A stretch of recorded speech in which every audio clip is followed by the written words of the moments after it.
The story of Riki Mathews. Riki Mathews is about 5 foot 10 inches tall and weighs around 220 pounds. He has the appearance of a lean body, wearing wrestling tights and having dark, faded hair. Riki hails from San Antonio, Texas, with the signature moves of the mat attack, a sliced bread, and the submission move of the hyperlock, known as the Kimura. Imagine, if you will, a loyal and respectable member of the Impetus roster. Since the company's ascendance, Riki Mathews slowly became the reliable face of the company, as his craft did all the talking for him. A talker he may not be, but a damn good wrestler he is. Established early as a strong-minded individual, the kind yet strict Riki Mathews was happy to show respect only when respect was shown to him. Before winning Impetus's top prize, Riki would have to deal with a personal rivalry against Dylan Dark. As the villain expressed his bitterness towards Riki and his placement on the show, Riki would have his friends and family harmed in the process. After avenging his loved ones, Riki would go on to win what he always deserved, the World Impetus Championship. However, despite his obvious talents and defiance in the ring, Riki's first title reign became increasingly questionable due to the antics and performance of the Rebel, Greg Williams. Losing the title in disappointing fashion, Riki would hope to reclaim the gold, only for Stephen Dreadful to make an impact on our hero's life. Stephen Dreadful would question Riki's appreciation for the fans, believing him to be sick of being the face of the company. With Riki disputing, he shows his gratitude for the fans by whipping Stephen's ass all over the arena. However, in the process, he punches a young child in the face. With Stephen now believing his theory to be correct, this causes a whirlwind of lawsuits within the company for Riki, causing him much grief toward the end of his 2-year career. Riki's respect for the business created an increase in his momentum and popularity in the early goings of Impetus. Rising through the roster as a definitive talent, Riki soon competed in the biggest match of his young career. Opposing Dave Falcon for the World Impetus Championship, the champion and challenger showed their unlimited skills as they both competed for the entirety of an episode of Impetus. Although unsuccessful in defeating the veteran champion, Riki's passion and endurance threatened the entire roster, setting an example that one day, our hero would hold the gold. With Riki's hard work increasing, he was rewarded yet again as he became the #1 contender for the world title. Hoping to right the wrongs in his previous match with the champion, Riki was denied the chance as, just 1 week later, he was assaulted in the parking lot, injured by an unknown attacker. After weeks of wondering who performed the heinous attack, Riki would return to the ring at the To The Pain pay-per-view to find out who was behind the assault. This is where Riki's grit and passion would have to be furthered, as he must endure the perils and anarchy of his assailant. Teething his grit. Riki would soon return at the To The Pain pay-per-view. Accompanied by his wife and son, Riki lists the injuries he sustained due to his attack from nearly 2 months ago. Frustrated that he can't just seem to achieve his dream of becoming champion, he aims to take the anger out on his unknown attacker, as he states he will be cleared to compete in 2 weeks' time. Riki states that he will return and get the Impetus Championship no matter what. About to end his passionate speech, Riki gets attacked by Dylan Dark. As Riki's family watches from the outside in fear, Dylan finishes his attack. He grabs a microphone and reveals to be the attacker, promising to take out Riki, this time for good. With Dylan Dark telling his own story over the next couple of weeks, Riki hopes to defeat his new enemy at the next pay-per-view, Supremacy. Dylan Dark explains his chaotic actions. Refusing to accept Riki as the golden boy of Impetus and envious of the admiration he has received, Dylan could take no more and decided to act, eliminating the hero from his competition. However, not only did Riki return from the attack, but he also aims to get revenge at the next pay-per-view, Supremacy. Supremacy. Destroying each other in a brutal battle, Riki finally avenges the ambush from months ago, providing him with a much-needed increase of intensity. However, the hatred is only furthered later in the night. With the war seemingly over, Riki is nursing his injuries in the medical room, only to be attacked by Dylan, continuing their brawl. Believe it or not, this still wasn't the last time we'd see them on the pay-per-view, as they interrupted the proceedings of the show, continuing their fight on stage. With the brawl heading down the ramp and into the ring, it doesn't take too long for Dylan to avenge his loss, as he hits Riki with a spear and nails him in the head with his trusty weapon of a crowbar. With security and doctors surrounding Riki, Dylan leaves the ring, believing he has won the war. With Dylan exiting, he stops halfway up the ramp and watches the screen. He witnesses Riki receive medical aid from doctors and security, eventually joined by his worried wife. Seeing his rival's spouse shed tears of emotions, Dylan sniggers and walks back inside the ring. The physicality is still not complete. Threatening the security and doctors away with his crowbar, Dylan approaches the wife who remains in the ring, caring for her husband. Unaware of her loneliness, she turns around slowly to see a sneering Dylan, delighted to feed upon more prey. However, Dylan's smirk turns to confusion, as the wife shows no fear. Instead, she shows trembling fury, screaming at him while on her knees, asking what the hell he's done. She orders Dylan to leave, with the villain in shock. At this point, Dylan's entire emotion changes, as he almost is shocked to see what he's done. Realizing the torment that he has caused, he begins to leave, only to hit the wife with the drive-by kick. After booting an innocent woman in the face, Dylan finally leaves. Proud of his actions, he looks back as he walks up the ramp, witnessing staff resume their care on not only Riki, but now his wife. The Return of the Dome. 1 week removed from the pay-per-view, Riki is vacant from the show to heal his wounds. With the hero absent, Dylan Dark refuses to apologize for his actions as he believes Riki deserved them.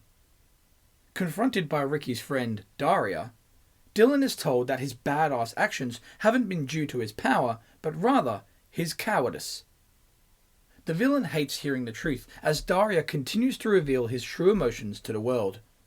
She states that his insecurity of not being the better man is the real reason why he attacked Riki in the first place. Refusing to believe the truth, Dylan attacks the friend with his crowbar, sending a savage and equally cowardly statement to the absent Riki.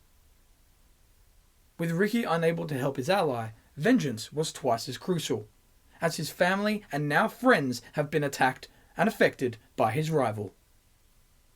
With Riki returning the following week and a brawl breaking out between the two enemies, the fair and balanced president, Sam Pullen, attempts to end their rivalry in a steel cage. Assigned the match for next week's main event, even the cage couldn't climax the feud, as both men crash through 2 tables on the outside, creating an inconclusive winner.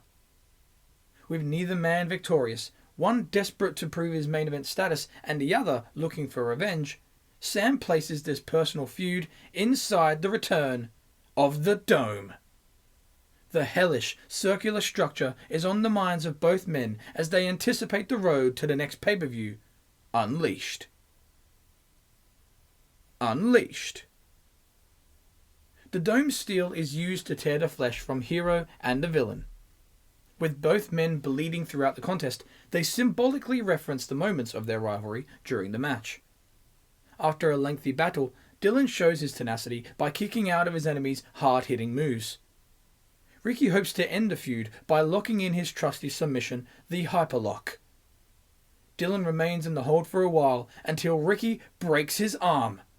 Dylan must tap. After a 40-minute massacre, Riki emerges with the win, yet with a giant loss of blood. With Dylan being attended to by doctors, eventually being stretchered out with a broken arm, Riki lays in fatigue, finally rid of the evil Dylan Dark. After a bloody and hellacious dome match, Riki got his retribution on his biggest rival. The war was over, and with Riki avenging those closest to him, he soon remembers how the war started. Due to being attacked in a parking lot months ago and distracted by his blood feud with Dylan Dark, Riki never actually had the chance to compete for the World Impetus Championship. As a result, Riki felt the need and the right to step up to the champion, Dave Falcon, without any refusal. 1 year anniversary spectacular. Riki's early career granted multiple championship matches, unsanctioned wars, and cage bouts, all culminating inside the dome with Dylan Dark. With his expanding experience, Riki feels he is more than ready to finally take the gold off of Dave Falcon once and for all at the year anniversary spectacular pay-per-view. Refusing to part ways with his gold, the evil champion declines Riki's ability to win the big one, believing his challenger to be too inexperienced for global success. With Riki's young career expanding over the first year of Impetus, he disagrees with Falcon. He may have been beaten in their previous 1-hour encounter, but after the trials and tribulations endured by his rivalry with Dylan Dark, Riki believes he is more than ready to become the true face of the company. The year anniversary spectacular pay-per-view hosts yet another amazing title match between the present and the future. Finally locking in the hyperlock on his opponent, Riki ends the year-long title reign of Dave Falcon, solidifying himself as the new World Impetus Champion. World's Champion. Before losing the title at the pay-per-view, Dave Falcon had organised a championship celebration segment for the following week, celebrating his 365 plus days as champion. As the next episode hosts a new world title reign, the Dave Falcon celebration is still ready to take place. With the ring filled with Dave Falcon decorations, a luxurious carpet and photo frames, our new champion enters, celebrating his title win. Riki Mathews enters the ring with cockiness as he stares at the Falcon memorabilia, sticking it to the arrogant ex-champ. Tearing down the decorations and stamping a new beginning for Impetus, Riki can't wait to defend his title with far more honour and class than its previous owner. Impulsive Promises. Embarrassing the former champion, Riki soon enters a new feud with Greg Gordo. With a new self-righteous and brash attitude, Gordo refuses to be the performing monkey of Impetus and decides to fight for the right to be a main eventer. Irritating the president, Sam Pullen, in the process, Gordo talks his way into competing for the world title.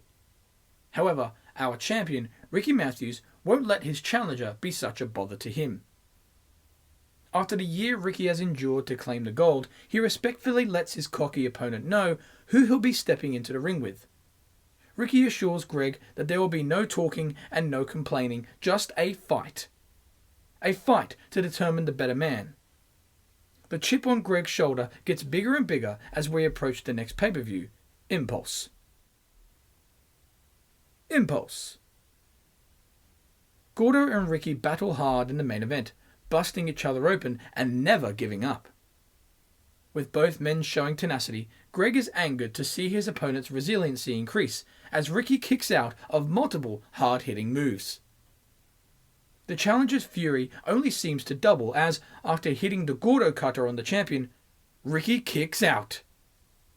Refusing to accept Riki's heart and desire, Gordo loses his patience and decides to go to the outside to grab a chair.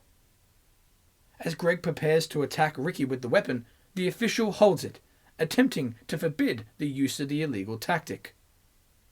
Refusing to listen, Greg grips the chair tightly, sharing a tug of war with the official until winning, accidentally sending him out of the ring in the process. With the official hitting the outside hard, Greg turns around, hoping to use the chair, only for Riki to now start a comeback. Riki is about to hit his mat attack finisher, only for Greg to counter by pushing him away.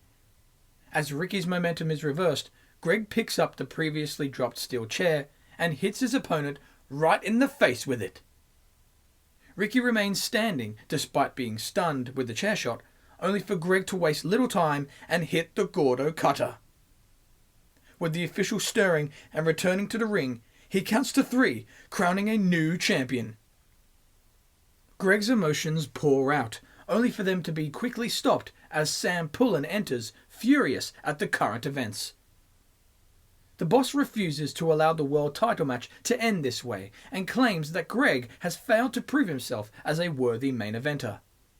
As a result, the match will restart right now. With Greg outraged, Sam states that if Greg wants to resort to the cheap and dirty tactics of a weapon, then the match will continue under no disqualification rules. With the match restarted, Riki fights back and eventually gets revenge by hitting Greg in the face with the previously used steel chair. Proceeding to hit the mat attack on the chair, Greg's title dreams are yet to be over as he kicks out. With the champion trying to keep his composure, he eventually gets countered, allowing Greg to set up for another Gordo cutter, only for Riki to reverse it into the submission hold, the hyperlock. With Greg close to tapping out, he escapes the hold and locks in his own hyperlock on the champion. With Riki close to tapping, the match gets stopped by Dave Falcon, who beats down the already broken men. Dave hits the extreme facebuster on Greg and then the vertebreaker on Riki. Dominant and in control, Dave Falcon pulls Riki's KO'd body onto Greg's and leaves? The official's 3 count allows Riki to retain his title in controversial fashion. As Falcon walks up the ramp, the president is proud of his work as he claps slowly at what we have all just witnessed. As the pay-per-view ends, Greg Gordo now has more reason to feel discriminated by the owner of the company, all with Riki's ownership of the title being questioned. Back pocket.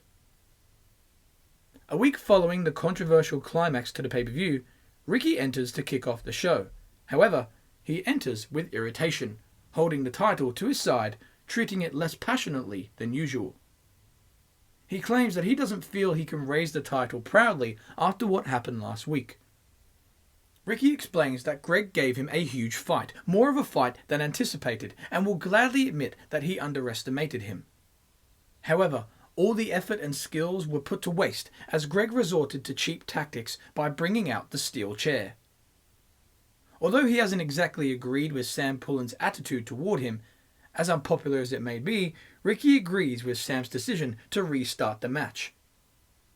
Riki claims that he doesn't know what happens next for his title, but he knows that the next time the title is on the line, the result will be decisive and will have no controversy surrounding it. Promising that his future title defenses will not end in such a debate, Greg interrupts the heroic speech, demanding Riki to confess the true reason why he retained the title last week, believing Sam Pullen to be in his back pocket, protected by the president. With Riki disputing, he refuses to be questioned by a man who, although gave him a great fight, resorted to the use of a steel chair to get the job done. Riki proceeds to stand up for himself and his performance, only for Dave Falcon to enter the mix. Falcon enters on stage with a cocky smile, claiming that he is the one with Sam in his back pocket. He explains his intentions as to why he appeared at last week's main event, stating that he will not allow anyone to beat Riki for the title except for himself. Halting all the tension, Sam Pullen comes out to fix the situation. To show his unbiased mindset, the boss sets up a triple threat match at the next pay-per-view, Reign Supreme. However, their spot on the show is not official unless all 3 men are victorious in their own separate matches over the next 2 weeks. With Dave Falcon facing his current protege, Warren Jackson, later in the evening, and Greg Gordo facing the recently returned legend known as Vipernip next week, Riki must wait to compete for his pay-per-view placement, as he will face his longtime rival Dylan Dark in 2 weeks' time. As Warren and Dave prepare for their friendly fight, Riki is asked in a backstage interview if his time as champion has come to an end. Riki plays the fool and tells the interviewer that his time is indeed up and should just hand the title over to whoever he feels like. He then chucks the title to the interviewer, who catches it with Riki walking off. The interviewer looks around with confusion, only for Riki to come back fired up, claiming that nobody but him holds the world title. No one. From insecure men like the interviewer who looked like they still play Halo in his mum's basement, all the way to Warren Jackson, who was born as half boy, half vegetable, as it's the only way to explain his carrot top haircut. Riki lets everybody know that he may have his critics and he may have his doubters, but no one can challenge his passion, pride and honour to hold the title. He explains that after the last few months he is more intense, more focused and far more motivated than ever before, and more importantly, he is the World Impetus Champion. Furthering his honour and respect for the belt, Riki goes on to defeat Dylan Dark. After retaining his title against his former foe, Riki moves on to reign supreme, defending the gold against former champion and challenger Dave Falcon and Greg Gordo. Questioning who truly has Sam Pullen in their back pocket, the answer was sure to be revealed as the president decides to assign himself as the special guest referee. Reign supreme. Although in control of the main event match, Sam eventually has his morals questioned as he finds himself, multiple times, unable to count Greg Gordo's assumed victories. Furious with his boss and screwed out of the title on multiple occasions, Greg's fury allows Riki to capitalize as he hits the mat attack on his challenger. After feigning an injury, Sam easily counts Riki's pin on Gordo, allowing him to retain the title. As the questions of Sam's hatred for Greg are slowly being answered, more questions seem to spiral around Riki and his title reign. An extraordinary challenger. With assumptions flying backstage, Riki refuses to have anyone question his title reign. From this, he demands to show his attributes by defending his title on the next episode. With the veteran known as Viper accepting the impromptu challenge, a legendary match is sure to take place right here, right now, only for Sam Pullen to decline it. With the match too big not to promote, the president announces the match for the following week. As for tonight, Sam creates an impromptu tag match against Triple J. With the heroes prevailing in their unexpected contest, they prepare for their hugely promoted main event title match in just 7 days. With next week's main event fireworks being prepared, an unexpected explosion was created on this week's episode, as we witnessed the split of Extraordinary. As Dave Falcon announces his recent knee injury, his proteges, Warren Jackson and Empire, beat down their mentor, creating a mutiny on the legend. Further destroying the leg with multiple chair shots and a new submission, the Indian Deathlock, Warren sent Dave into an early retirement due to his selfish and aggressive actions. Later, Riki furthers his accolades by defending his title against Viper in a competitive and fatiguing battle, earning the legend's respect. However, Warren's time in the spotlight was yet to be over as he makes an even bigger statement. Interrupting Riki's victory, Warren ends the show his way by snatching the world title from the official and raising it in front of the champion, indicating his thirst for the gold. Warren and Riki stand face to face as the show closes. As an intense Warren Jackson rises up the ranks, Viper enters the following week, hoping to cement his status by having a rematch for the title. The champion hopes to answer the legend's challenge. Despite Riki's previous pay-per-view wins ending in dramatic fashion, his kick-ass world title match with Viper last week only made him more motivated to show what kind of champion he is. With Riki about to accept the rematch, the Extraordinary member, Warren Jackson, intervenes and raises an issue with being placed to the side after his impactful actions. Rather than have Viper versus Warren to determine the new number one contender, Riki plans to prove his doubters wrong as he challenges both men to a triple threat match tonight. Riki adds to his pressure, stating that the only way for them to become the new challenger is to pin him. The main event is set with all men's aspirations hanging in the balance. Although Riki showed huge heart and passion placing himself in a three-way contest, the challenge proves to be too much for him, as Warren not only pins the champion, but earns himself an opportunity at the title. Biting off a little more than he can chew, The pressure was truly on for Riki as he approached the pay-per-view. Pressure. Using his former mentor as a motivator, Warren poetically targets Riki's knee in hopes to gain the world title. Riki's fight and passion is shown as he battles through the pain, making sure his grit is on full display. Due to the champion's ever-persistent bravery, Warren loses his cool and heads up top, looking to elbow drop the leg. Riki avoids the attack, leading to a comeback, eventually locking in the hyperlock and making Warren tap out. Even after Warren's desperate attempt to show dominance, Riki recovers and offers a handshake. The challenger stares at the champion's hand and goes to shake it, but instead slaps it, walking off with anger as Riki raises his title. Too much pressure. Even with a beaten body, Riki enters with high spirits a week later and states that pressure was full of shocking moments that changed a lot of people's careers. Riki references all the matches with poetic fashion, ending it with Warren Jackson and how he almost walked out with the title. However, only one man left the champion, and it was him.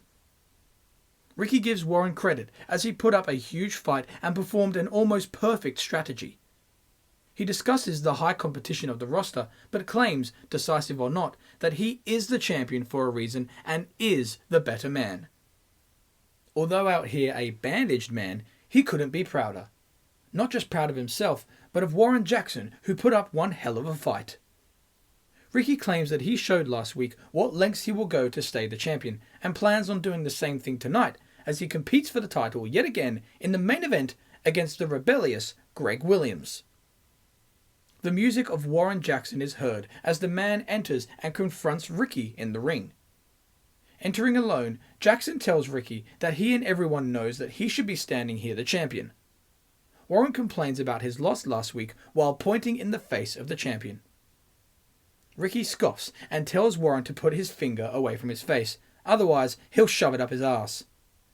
He reminds Warren that he gave him credit for his efforts last week, but can't give him a title match tonight.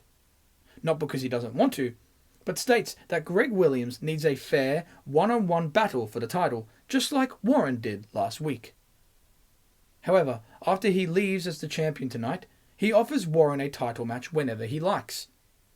Riki offers a handshake for a deal and tells Warren to do what he didn't do last week: show the champion some respect. Warren goes to leave, only to turn back and rethink shaking Riki's hand. Before he does, Warren sniggers as Empire run to the ring. As the extraordinary members beat down a resilient champion, Warren attempts the same savage beating applied to Dave Falcon. Warren goes to concerto Riki's knee, only for Greg Williams to burst out and defend the champion. With Warren and his troops bailing, Greg is ready for a fight as his opponent recovers. Greg later discredits any alliance he may have with Riki, claiming that his only agenda was to make sure that the champion or president don't have any excuses after he walks out the champion tonight. Greg explains that Riki Mathews has only remained the champion because he has faced Greg Gordo, but has not yet dealt with the very best of the new version of himself, Greg Williams. Tonight, everything changes as he proves not only a lot of people wrong, but himself to be right. Riki's heart, athleticism, and skill is shown in the main event, but is not enough to defeat the motivated and driven attributes of Greg Williams. With the title changing hands, Riki grabs the title and hands it over to Greg, showing the same respect that he demanded from his previous challenger. With Greg celebrating with attitude, Riki leaves the ring with professionalism, allowing the champion to boast his victory. With Greg's path as champion being created, Riki must endure a new path of his own, now without gold around his waist. A new journey. Although Riki left the scene with grace, the segment was not over, as Greg was ambushed by Sam Pullen and the recently returning Corruption, finally cementing Sam's true hatred for the attitudinal star. Refusing to give up on his previous company known as Adrenaline, Sam Pullen admits to keeping down the youth like Greg and raising those who have adrenaline in their veins. With Greg clearly bothered by this, Riki is quick to take issue as well. With Sam announcing his adrenaline intentions the following week, Riki enters and talks to Sam through the protective wall of corruption. The former champion explains that he had an amazing match with Greg last week and, despite losing what means most to him, he had the dignity to put that all aside and show Greg some damn respect. Respect that Greg, over the last few months especially, has earned. He then asks the boss why he couldn't do the same thing. Riki states that he understands that his world title dreams and rematch may go up in flames by saying this, but tells Sam that after what he did last week, he agrees with everybody in the audience, claiming that Sam is indeed an asshole. With corruption approaching Riki, attempting to threaten him, the hero continues to talk to the president, stating that he has towed the line and done what Sam has requested for the betterment of his company since their doors opened. However, he refuses to allow corruption to take his spot as the next challenger just because the two of them go way back to their adrenaline days. While tensions rise in the ring, it only gets worse due to the entrance of Extraordinary. Warren storms to the ring with Empire following. He complains to the president, claiming that a world title match was promised to him by Sam last week, stating that if they stayed out of the main event, then he would get his rematch for the title. Jackson refuses to see Riki get another chance at immortality and demands the hero to step down, allowing Warren to compete for the prize. Sam laughs, stating that neither Riki or Warren have to worry about their title shots going up in smoke. With corruption's days of being world champion approaching, Sam admits that Riki and Warren do indeed have rights to compete for Greg Williams' title, and will do so right here tonight in a triple threat match. Every man has a chip on their shoulder, and Sam can't wait to find out if Warren's losses have been flukes, if Greg can play the role of a world champion, and if Riki is still his main event guy. Placed in another triple threat with Warren Jackson, the atmosphere is different for Riki, as he is now on the hunt for the title rather than attempting to defend it. After a competitive battle between the three, Warren finds himself locked in Greg's triangle choke submission. With Warren barely touching the ropes with his foot, attempting to break the hold, Greg pulls him back to the middle of the ring, making him tap, with Riki Mathews too late to break the hold. Greg Williams retains the gold. Hauntlet. Riki may not have reclaimed the title, but showed his championship status by, once again, showing integrity and desire throughout the triple threat. As Riki's determination expands, so too does the feud between Greg and Sam. The president tries his best to destroy his rival's short title reign by making a huge announcement on the following episode. Giving Riki and Warren yet another chance to bring home the gold, the main event sees them in a gauntlet match. First to face the champion, Riki Mathews shows his professional nature by not letting the pressure and tension get to him. As he competes with Greg in yet another equal battle, his hunger to reclaim the world title goes unsatisfied, as he is once again one-upped by the champion. With Greg moving on and defeating his next challenger of Warren Jackson, it was not his last contender for the evening, as Sam Pullen suddenly announces corruption as the final man in the gauntlet, essentially handing him the title in the process. Revel or Rebel. Sam Pullen celebrates his new champion on the following episode, cementing Adrenaline's place on top of the wrestling ladder once again. With certain members of the roster unable to be present due to travel issues, Sam aims to prove that Adrenaline are the true main event talents of the show, as he creates one hell of a match for the evening. Adrenaline alumni Corruption and Viperniv compete in the main event for the first time in years. Later in the night, the legendary Viperniv is confronted by Sam and his faction backstage, trying to convince him to join the reunion and take over the world of wrestling, just like they were supposed to. With Viperniv loyal to the Impetus audience, he refuses, telling Sam and his crew to go to hell. However, Sam isn't convinced. With Vipenip's status being questioned by the evil conspiracy theorist known as Stephen Dreadful, Sam believes that joining Adrenaline may be what the legend needs to form a career regenesis. Vipenip's mind spirals throughout the show, contemplating what decision he should make. With the Adrenaline main event underway, the time to make that decision has come. Rather than join the stable, Vipenip rebels against Adrenaline, leading to an inevitable loss and beatdown for the legend. Due to Vipenip's revolt against the president, Sam unleashes his hounds on the legend after his defeat. With the legend outnumbered without hope, a car is seen screeching to a halt in the parking lot. Out comes Greg Williams, making his way to the arena. As Greg walks through the parking lot with vengeance in mind, he is approached by Riki, who appears from the distance. Certifying themselves as the certain members of the roster that Sam referred to, Riki hands a steel chair to Greg, keeping one for himself. With Adrenaline anticipating a battle, they witness their enemies walk to the arena, ready for a fight. Despite our hero's appearance, Sam and his Adrenaline unit still remain cocky as they view Greg and Riki at the bottom of the ramp, outnumbered. However, the recovering Vipenip joins them on the outside, standing alongside them. With the three anti-Adrenaline stars ready to unite, they burst in the ring and cause their enemies to bail from it, ending the episode standing tall.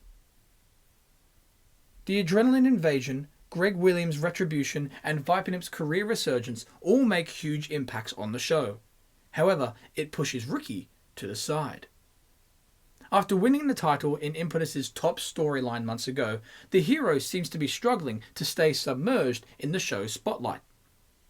Although this may be conflicting for some, Riki understood that he was fighting for his brand, fighting against the toxic enemy known as Adrenaline, and realized that he needed to be the cool, level-headed, and mature member of the roster, especially compared to the fiery Greg Williams and the self-pitying Vipenip. This is evidenced in a backstage segment next week, where a 6-man tag team match is advertised, pitting Riki, Vipenip, and Greg against Adrenaline. Riki approaches the saddened Vipenip in his locker room after witnessing Stephen Dreadful once again spit on his name. Riki notices what Vipenip is going through and assures the legend that it doesn't matter whether he is old or new, he will always be Vipenip. The two shake hands with a hug, only for Greg to come in and be disgusted by the pleasantries. He asks if the two are done playing tonsil tennis and are ready for the 6-man tag match that is about to begin. The three exit with unity after Greg tells them to go pummel some Adrenaline faces. Before the 6-man tag match ends in a chaotic no contest, Sam decides to chuck a spanner in the works, surprising us all by announcing a tag team match for Relentless. Due to Riki Mathews and Greg Williams' adorable friendship, he wants them to prove just how trustworthy they are, as at the next pay-per-view they face Adrenaline's tag team specialists, The Infliction. With the pay-per-view 7 days away, both Greg and Riki are victorious in their separate matches due to the chaotic interference of Warren Jackson. As Warren gains his own momentum heading into his world title match against Corruption, The Infliction are desperate to make their own statement come Relentless. Relentless. The Impetus partners have a backstage interview to vent their thoughts as they approach their match with Infliction. Riki states his confidence for the match, but claims to be surprised he's even in this position, as from day one he has worked his arse off for this company. He did everything he could to be the best and represent Impetus to the best of his ability, not just for his boss, but for the fans. So much so that he became the World Impetus Champion. For 147 days he held the title high and proud, showcasing what the company was all about, until his partner tonight beat him for it. Riki claims that he respects Greg. Even after the trash talk and the insults, he realizes Greg is trying to make this place better, and by that mindset alone, they have a mutual goal. Especially with Sam looking to take over Impetus and inject it with some adrenaline. Greg agrees, making it clear that he did indeed beat his partner for the title. As Riki rolls his eyes with a scoff, Greg rants about adrenaline and how tonight he will take down the Infliction. However, he makes one thing very clear. He hates to say this, but admits that he needs Riki's help to do it. Impetus may have been injected with some adrenaline, but now Impetus fights back. The heroes leave, ready for a fight. Greg and Riki are motivated as they head into battle with the Infliction. Although seemingly on the same page, they find it hard to team up, leading to Riki being beaten down toward the end of the match. Forever a fighter, Riki fights back and crawls for a tag, only to be stopped by the Infliction member, Devin. With so much build up for a hot tag, Greg fails to get it, leading to Infliction picking up a win. Greki Mathiams. With adrenaline dominating the pay-per-view, tensions between the former world champions are raised in the locker room. With Greg seen unloading his bag the following week, he gets approached by Riki, wanting to speak to him for the entirety of the 7 days. Being ignored, Riki understands that Greg hates the way their match with Infliction went down last week and tells him that he too is sick of adrenaline taking control. Irritated by the lack of reaction, Riki sighs and continues, claiming that he, just like Greg, wants more respect and will be damned if he's going to let adrenaline think that they can defeat them. Greg still refuses to reply, with Riki ordering to be acknowledged. Demanded to speak, Greg begins to yell, only to be stopped by a cautious interviewer. Hoping to get a scoop, they ask how both Greg Williams and Riki Mathews, both former world champions, are feeling, failing to defeat Infliction last week at Relentless. Greg reacts badly, saying that his reaction is simple: pissed off. Pissed off that he should be the champion, and pissed off that Sam and his obsession for adrenaline has been keeping him down. He corrects the interviewer, claiming that he didn't lose anyway, as it was Riki who lost because he couldn't get his ass up to make a tag. Riki is insulted and argues with Greg, telling him that they may have different points of view, different approaches to being and becoming a champion. Hell, they may not even like each other. But Riki tells Greg that he needs to understand that they both have a common enemy in adrenaline and need to make sure that they're on the same page. Greg argues with Riki's statement, leading to a back and forth between the two until getting interrupted yet again, only this time by Sam Pullen and corruption. The president is cocky as his champion stands with seriousness. Sam tells Greg and Riki that he can cut the tension between them with a knife.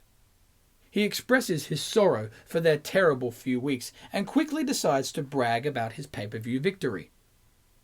Not only did corruption dominate his title match against Warren Jackson, but he had the pleasure of witnessing the Infliction show their tag team prowess by defeating Greg Williams and Riki Mathews. With the faces irritated, Sam understands their anger and creates an idea that, in his mind, is the best way to utilize their talents. The president claims that he's all about opportunity for his stars. With that said, he thanks Riki for all he has done for the company as a solo star, and tells Greg that, believe it or not, he wants him to achieve his highest success. As a result, he wants the two of them to move on to a more fitting role. A role in which they can actually find success in rather than failure. As the faces glare at their boss, Sam reminds us that tonight's episode of Impetus is dubbed the Tag Team Spectacular, and asks what better way to prove it as he announces that Greg and Riki are now an official tag team. With Greg and Riki clearly uninterested, Sam acts as though they are, continuing to call them the new team of Greki Mathiams. Sam pretends to be excited as Greg and Riki hate it. Sam decides to apologize to the new team, stating that clearly he must have put a huge task in front of them last week against the Infliction, as clearly they're not good enough to match up against adrenaline. Because of this, tonight they get to team up against a less established team, seeing as they need to work their way up the ladder yet again. Go team! Sam leaves, pretending to be a great leader, while corruption stares at the two angry and patronized partners. Later, new and unfamiliar music hits the arena. With the commentators confused as to who will be entering, Riki and Greg enter as a team, slightly embarrassed to be paired together. Furthering their emotions, the announcer introduces them as the team known as Greki Mathiams. Riki tries to calm his emotions while Greg paces with fury as they await their chosen opponents from Sam. The opposing team is revealed to be the reformation of Chris Vortex and Steven Dreadful, formerly known as the Quota. After a quick display of dominance by the former world champions, Greg's offense is cut off by the first signs of a tag team partnership of the returning Quota. Surprised and happy with their actions, Steven and Chris continue to attack, keeping Greg down. The rest of the match works the same way as Relentless, only with Greg taking a large amount of punishment and Riki being the one unable to make the tag. Just like last week, a hot tag is built, but is failed to be accomplished as the Quota hit their old finisher, the measuring stick, on Greg for the win. With Greg experiencing the same loss as Riki did 1 week ago, the Quota exit with happiness, while Greg recovers in pain. While Chris Vortex flaunts his victory on the ramp, Steven Dreadful focuses on what's happening in the ring. Riki gives attitude to Greg, asking where his tag was this week. He scoffs, shrugs his shoulders and exits the ring, leaving Greg to continue his frustration. Riki walks past a curious Steven and exits with irritation. Soon after the match, Riki is seen walking through the hallway with anger, ripping off and throwing his wrist tape to the floor. Tensions heighten yet again as he gets confronted by a furious Greg. Greg believes to have cracked the code, claiming that he knew all along that Riki couldn't stand teaming with him, all because of the world title, all because he beat him for it. Riki yells and disputes, saying that the real reason is because Greg is simply an asshole. Greg smiles and agrees, but adds to the list of accomplishments, reminding Riki that he is also the former world champion and refuses to play along with Sam's stupid games. Hoping to be the current world champion yet again, Greg refuses to tag with Riki anymore. With Greg breaking their short-lived unity, Riki hangs his head in shame as he lost his match and lost his cool. Riki's level-headed ways seem to have reached their limits, as after weeks of being mocked, insulted and disrespected, not just by Greg, but by Sam and Adrenaline as well, he finally vented his frustration. However, Steven Dreadful witnesses all of this, believing that there is something more to Riki's change of attitude. Curiosity killed the mat. The Quota reunite the next week, this time in the locker room. Chris Vortex is preparing for his up-and-coming singles match and is happy to see his old friend, Steven Dreadful, walk in. Delighted to see each other, the two discuss their comeback last week. Hitting their classic tag team moves and gaining a victory over Greg Williams and Riki Mathews reminded Chris of the old days and how they were unstoppable. Steven agrees and says that the more things stay the same, the more things change. With Chris asking what he means, Steven is irritated and simply asks Chris when the hell he turned into a cart-pushing, PC-plotting, narcissistic, lettuce-munching vegan. Chris is obviously insulted and rebuttals like a child, asking when Steven turned into a tobacco-chewing, beer-swilling, stupid hat-wearing, cowboy wannabe, lazy-eyed, smelly Texan. Steven is insulted at first, then calms himself down by telling Chris that this is why the Quota was such a great team, because they were observant. Steven boasts, claiming that he was able to see the legendary status of Vipernet fade away before anybody else could. Because of his high intellect, he says that he was also able to see a change in Riki Mathews last week. In fact, he's seen a change in Riki for quite some time, but just can't seem to figure out what it is yet. As a result, Dreadful wants to be in Chris's corner tonight when he faces Riki Mathews, to observe Riki's behaviour for himself. Chris understands, accepts, and can't wait to embarrass Riki yet again. As the night progresses, Riki Mathews is introduced and asked how he feels about the quick tag team experience that he had with Greg Williams. Riki claims that Greg has been a pain in his ass ever since he dropped his truth bomb and is finally happy to see the back of him. they were never going to be a tag team, especially with the ridiculous name of Greki Mathiams.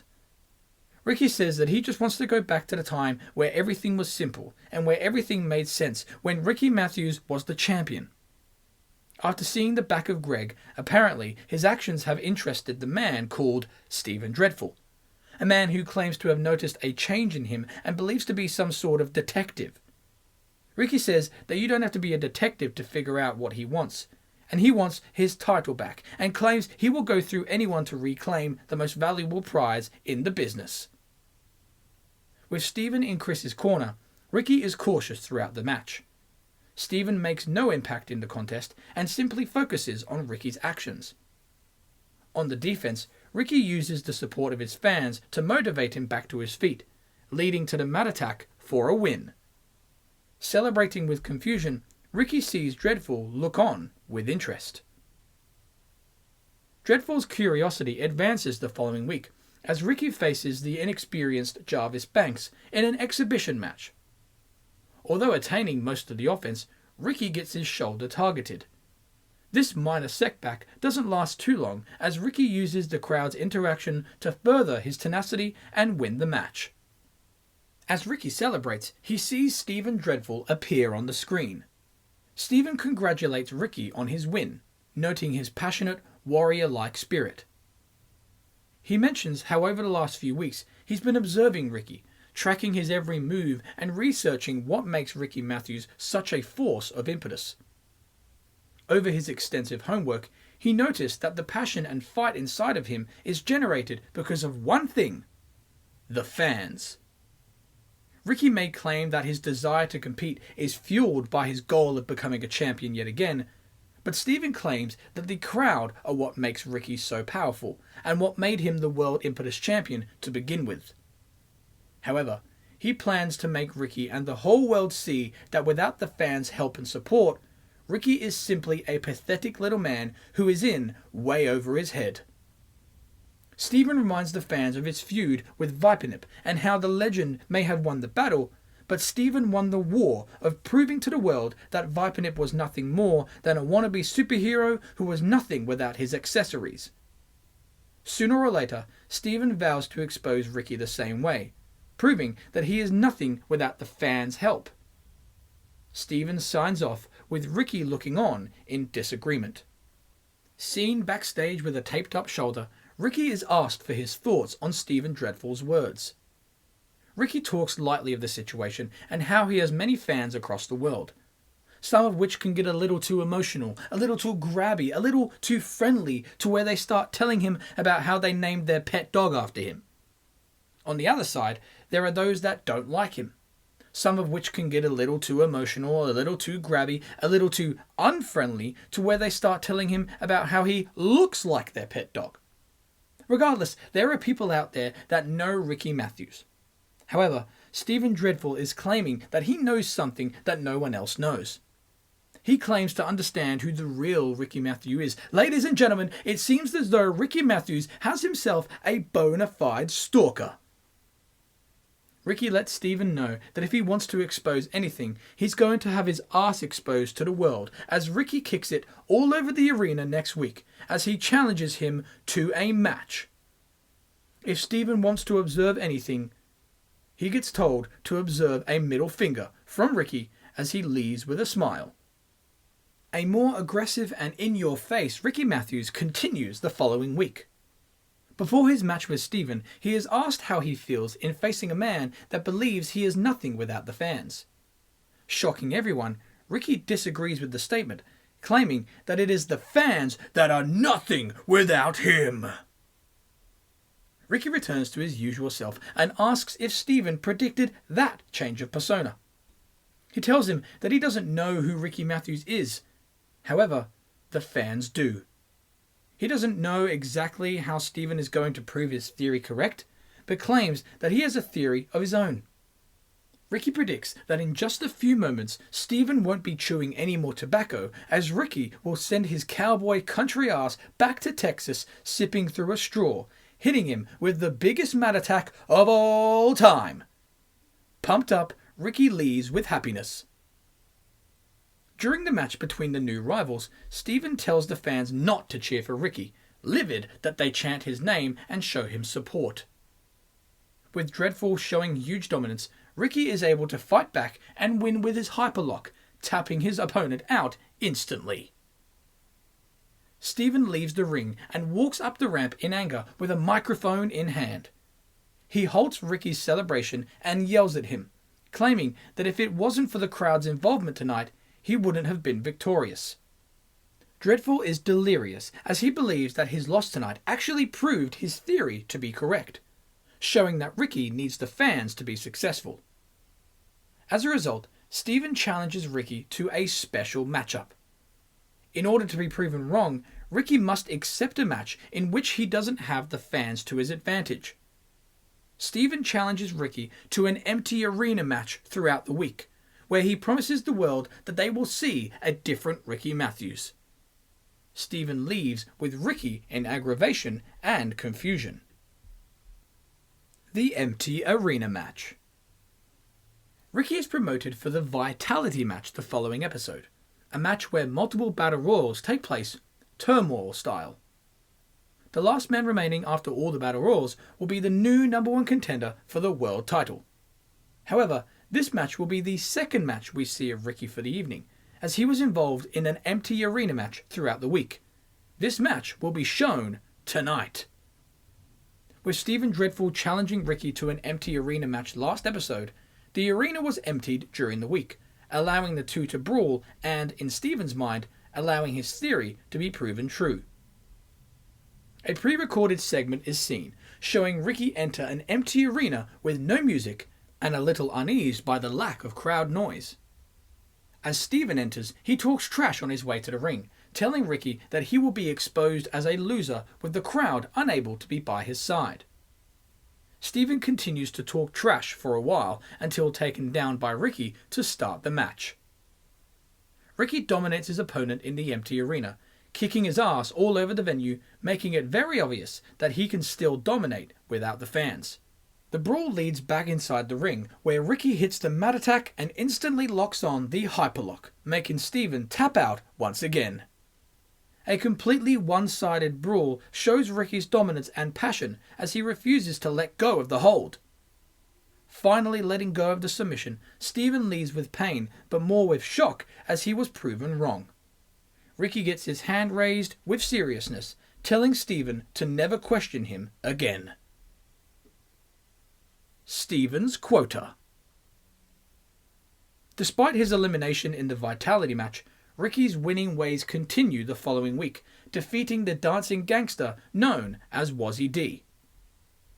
As Riki celebrates, Steven Dreadful's voice is heard, but the man is not seen until he appears high up in the rafters of the arena. Dreadful gets his rival's attention by claiming that he is with Riki's people, his supporters and his fans. With Riki confused, Steven persists on the idea that there is a difference in Riki. He reminds us of his belief that Riki is nothing without the fans and their support. He was so sure of this that he was willing to fight Riki in an empty arena just to prove his theory right. However, Steven admits that he was wrong. If anything, Riki showed more intensity, more aggression, and more fury than ever before. This led Steven into creating another idea as to why Riki has changed. With Riki rolling his eyes in irritation, Steven explains that he now knows the true reason why Riki is different. Although he may have shown 2 weeks ago that he doesn't need his fans, it became apparent that Greki Mathiams hates his fans. With Riki in denial, Dreadful continues, stating that there was a reason why Riki was so brutal and destructive in the empty arena match, and that was because he had no responsibilities. Dreadful implores the fans to realize that Riki is a hamster that keeps the wheel turning for Impetus.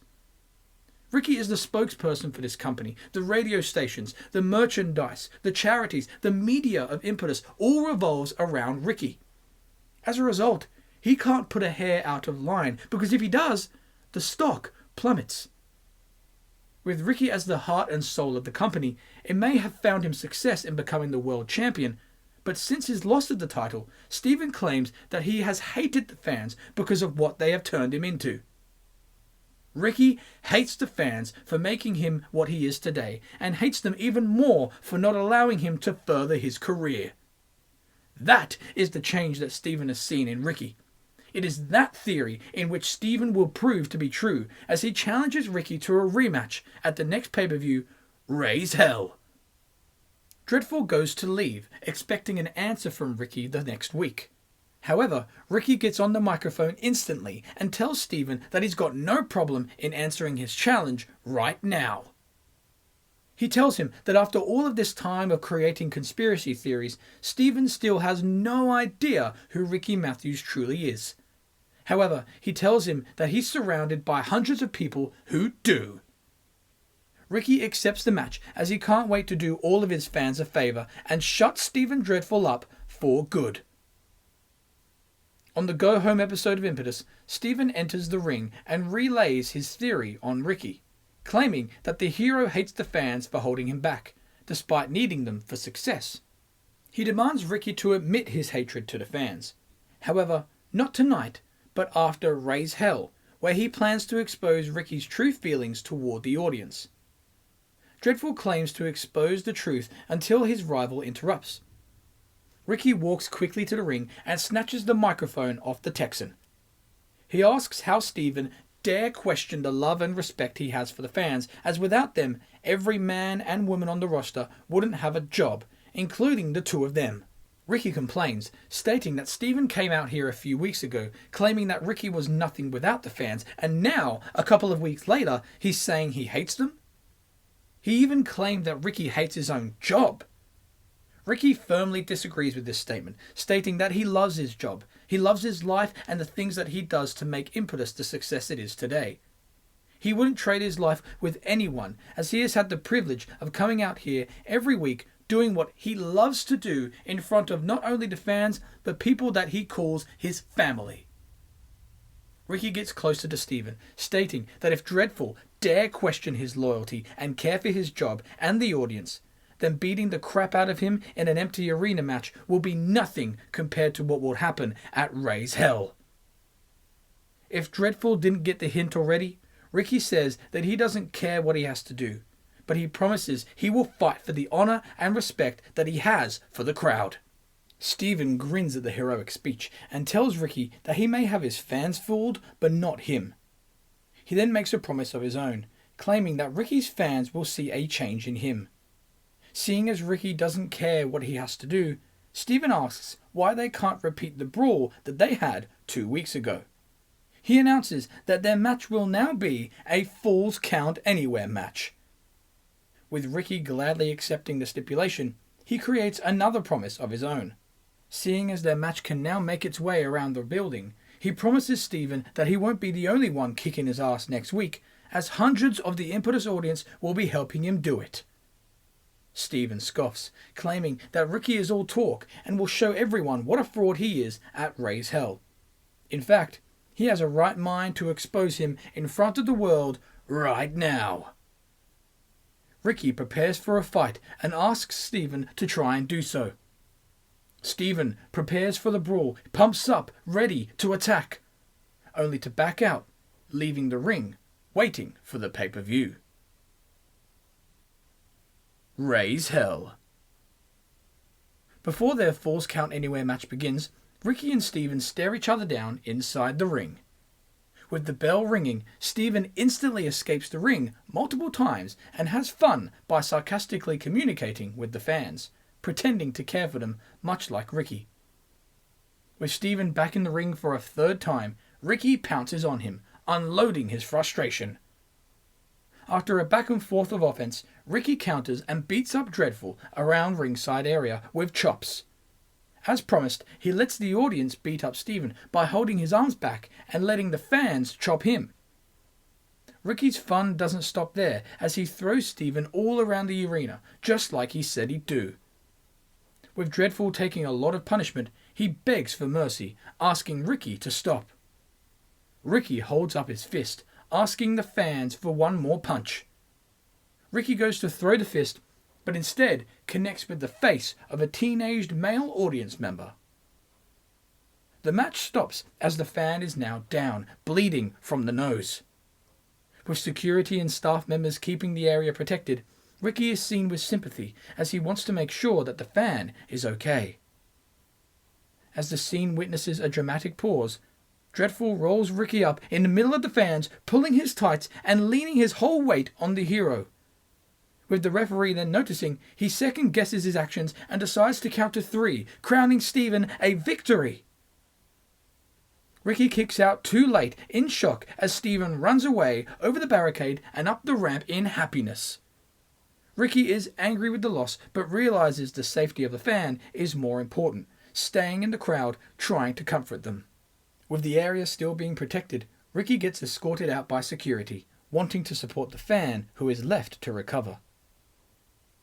After an improvised commercial break, the commentators, Aaron and CJ, talk about the disturbing scene that just happened. They explain that a fan was accidentally struck by a member of the roster and has been taken to a local medical facility. Reports say that they have a broken nose but are doing fine despite the shock. Impetus extends a sincere apology to the fans in attendance and those watching at home for the accident. The commentators then take us to a scene that was recorded during the commercial break, seeing Riki Mathews and Sam Pullen in the parking lot walking fast, yelling at each other. With Sam and Riki stressfully communicating, Riki insists on getting inside a nearby car and making his way to the medical facility. With the president furious with the recent events, he allows Riki to show his guilt and orders him to rush to the building in order to ease the backlash. Sam provides updates of the situation later in the show in a backstage interview. He is seen walking through the hallway with stress, texting on his phone until approached by an interviewer. They ask about the situation, only for Sam to cut them off immediately. He says that Riki is an idiot for doing what he did and is outraged that he put the crowd in harm's way. However, the fan and his family seem to be taking this very well, understanding of the situation. For Riki's sake, this whole thing had better have been an accident. People's champion? A Riki Mathews statement is announced throughout the next episode, promoting further updates on the situation and revealing his emotions throughout the last 7 days. With Aaron Cutler in the ring, he informs everyone on the updates concerning Riki Mathews and his whereabouts, 7 days after the horrible scene with the fan last week. Aaron is very professional as he reads off of paper, announcing that the 19-year-old fan is called Nick Horowitz, who has been following Impetus from the beginning. Just like Riki, Sam Pullen has visited him and his family in hospital over the last week. They have been very forgiving of the situation, not threatening to sue and take any legal action. Of course, Impetus will be paying for the damages of Nick Horowitz, and because of little Nicky's fandom of adrenaline, Impetus has decided to give them free tickets for life. As for Riki, despite being at the medical facility every day, the president has announced that the kind acts have not softened the blow. Aaron clearly hates reading the notes in front of him as Sam enforces his authority. Firstly, any media and promotion for Impetus that Riki is planned to be a part of is now 100% cancelled. Secondly, any thoughts of a future world title match are completely out of the question, as Sam cannot allow chaos like that on his show ever again. Many have been questioning if Riki's actions last week were intentional. For Riki's sake, he had better be hoping it was a mistake. Sam has announced that Riki has been suspended tonight, but will return next week to apologise not only to the Horowitz family, but to the entire world.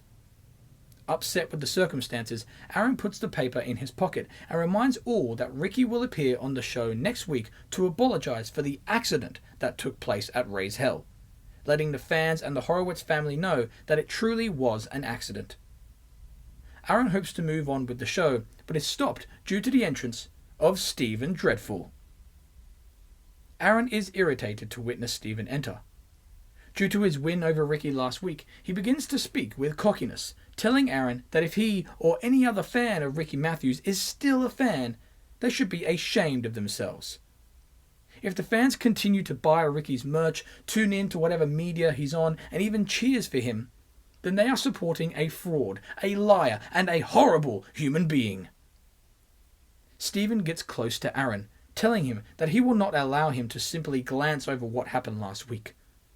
Rather than just talking about the situation, Stephen decides to show the world exactly what accident took place at Raise Hell.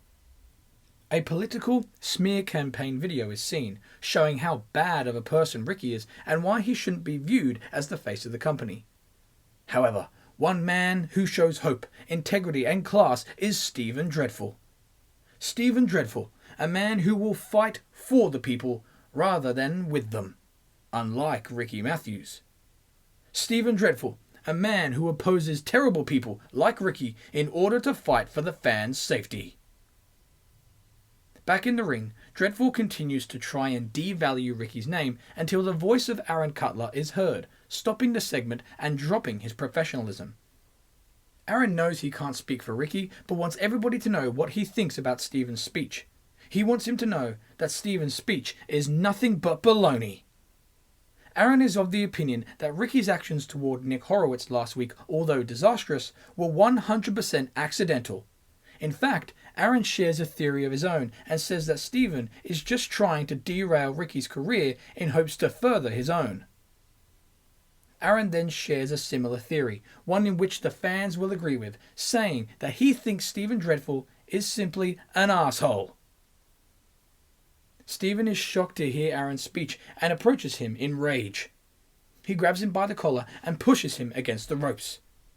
He tells Aaron very slowly that his job is to communicate the actions of the wrestlers and, as a result, orders him to put his little headset back on and tell the audience at home that Greki Mathiams hates the fans. Aaron shakes his head with pride, refusing to do it. Enraged by the commentator's defiance, Stephen decides to cool down, accepting Aaron's silence.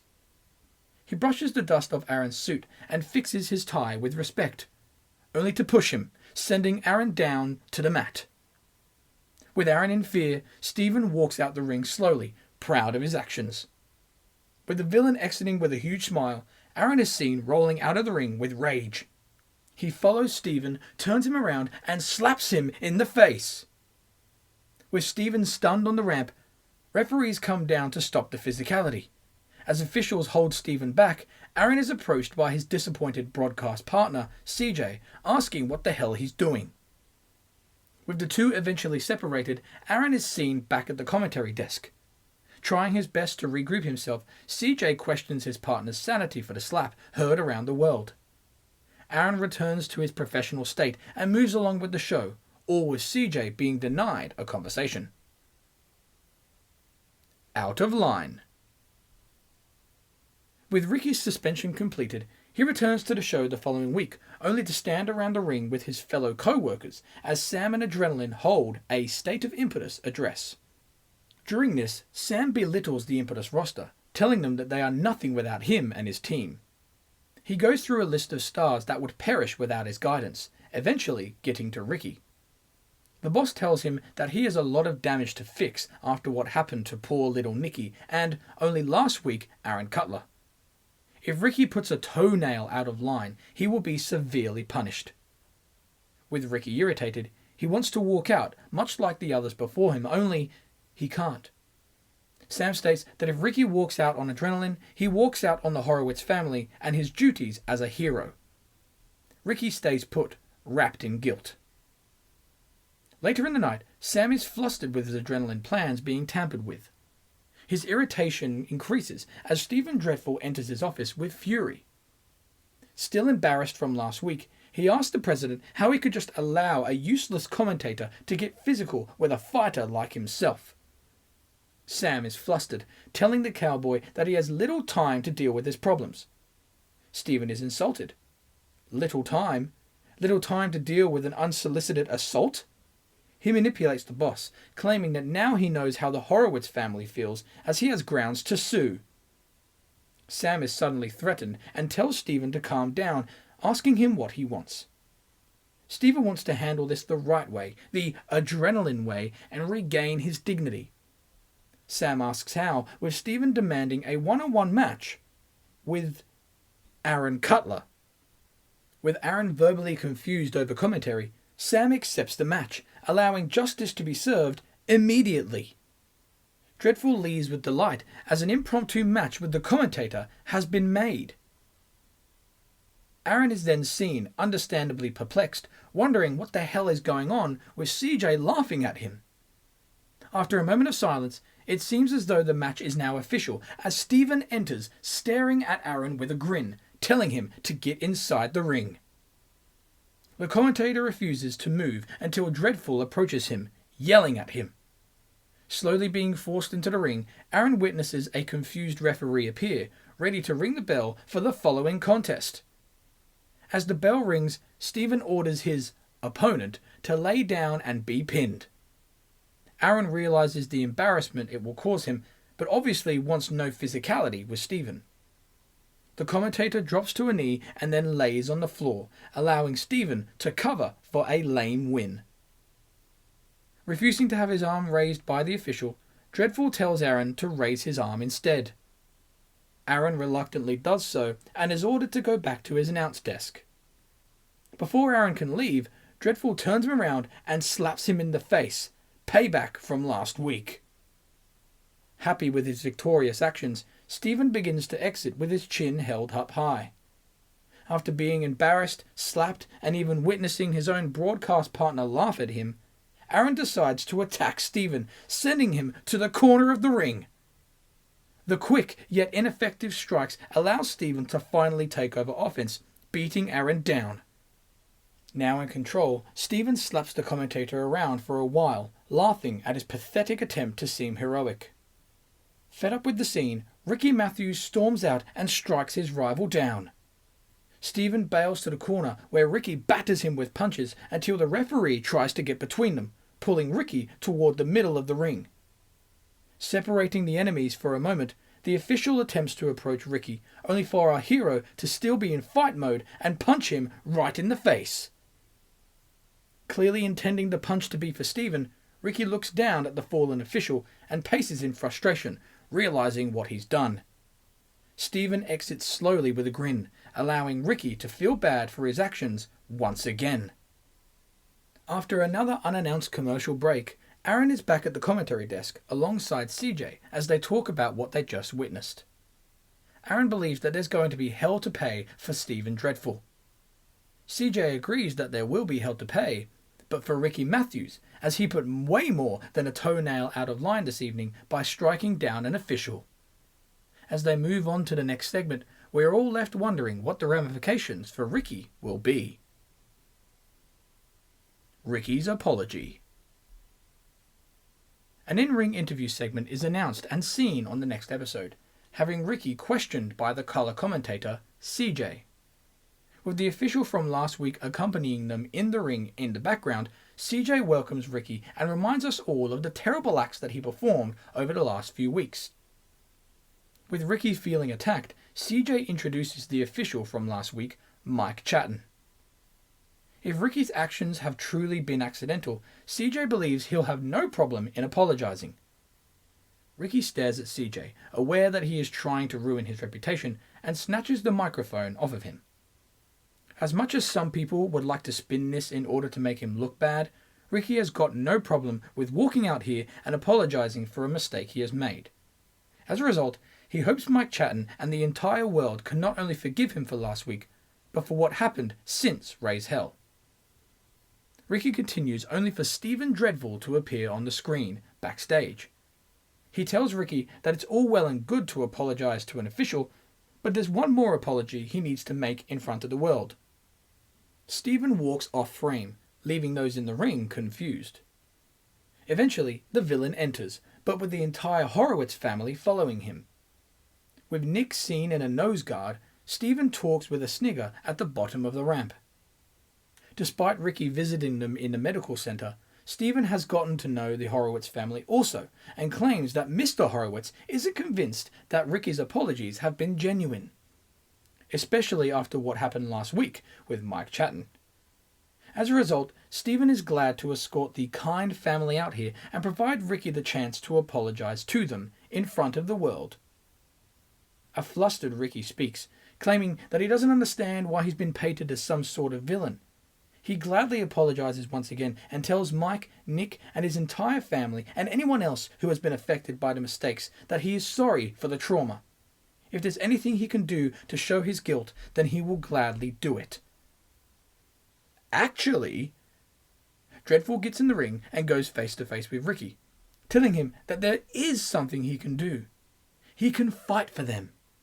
To show how much pain he went through emotionally, to show how badly he felt, and to show the mental scars that he's endured, Riki needs to show it. Physically. Stephen begins to challenge Riki to a match next week, but gets interrupted by his rival. With irritation, Riki claims that he has whooped Stephen's ass in full arenas, in empty arenas, and doesn't understand what else he has to do to prove his genuine emotions. He demands that Stephen stop trying to create a false narrative in which no one believes. Stephen sniggers yet again, claiming that this particular match is different. He challenges Riki to a match only where he can't lay a hand on him. Riki has to take a consented beating in order to show his true guilt to the Horowitz family. The Horowitz family look on in fear, convinced that Stephen is right. Stephen wants to put Riki in a position where he cannot protect himself, just like he did to Mike Chatton, just like he did to Nick Horowitz. Riki thinks and then refuses, rejecting the idea as he won't let Stephen manipulate him anymore. With his challenge refused, Stephen shrugs his shoulders. He gets out of the ring and tells little Nicky that it looks as though his hero isn't truly sorry after all. Riki looks on at Mike and the Horowitz family being escorted out by Stephen. They reach the top of the ramp with Stephen kneeling down at Nick, telling him that he's sorry. Sorry that his hero turned out to be a bad, bad man. Stephen then tries to cheer the kid up, saying that he should find a new hero. He should find someone brave and heroic, just like him. Stephen rubs Nick's head and goes for a hug, only for Riki to stop him. Riki reminds everyone that he would do anything to show his regret for what happened. If this is the only way to do it, if this is the only way for someone not to idolize a piece of garbage like Stephen, then he accepts. Dreadful escorts his followers out with a smirk as he looks on at an angry Riki. For the fans. Having a week to think about his fate, Riki is in his locker room in silence, mentally preparing for what may come in the consented beating for later tonight. His thoughts get stopped by his rival as he takes a casual seat next to him. Aware that Riki wants to pulverize him, Stephen states that not only is Riki banned from touching him in the ring later, but is banned from touching him up until that very match. With that rule conveniently in place, Stephen pretends to sympathize with the Horowitz family, claiming that Riki needs to feel the same pain he's put other people through. People like the referee Mike Chatton, the commentator Aaron Cutler, and of course the pain he put little Nick Horowitz through. Realizing Riki is trembling with rage, Stephen claims that after tonight's match, after he takes the beating he deserves, he can start all over again and put the past behind him. Stephen Dreadful gets up with a smile and leaves with Riki breathing heavily in emotional pain.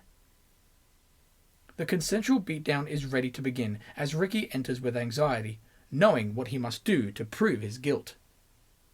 His rival enters, not only with a snigger, but with a kendo stick in hand.